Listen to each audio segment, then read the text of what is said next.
Бүгін біз сабақ жоспарын тез әрі оңай құрастыруға мүмкіндік беретін Gemini платформасын қарастырамыз.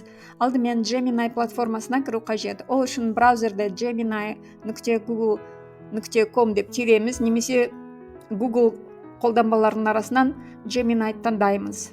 Төмендегі жолақтағы сұранысқа мүмкіндігінше көбірек мәліметтерді қосу керек. Оқытылатын пән мен сынып деңгейін, сабақтың тақырыбын және мақсатын бағалау критерийлерін.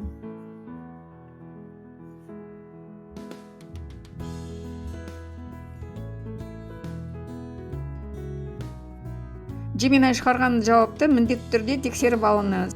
Жасанды интеллект дайындаған нұсқалардың біреуін таңдаңыз. Егер өзгертулер енгізгіңіз келсе, сұранысты жаңартып, өңдеу батырмасын басыңыз. Gemini автоматты түрде өзгертілген жауапты ұсынады. Gemini платформасының басты артықшылықтары қарапайымдылық, уақыт үнемдеу және білім беру процесін тиімді ұйымдастыруға көмектесуі.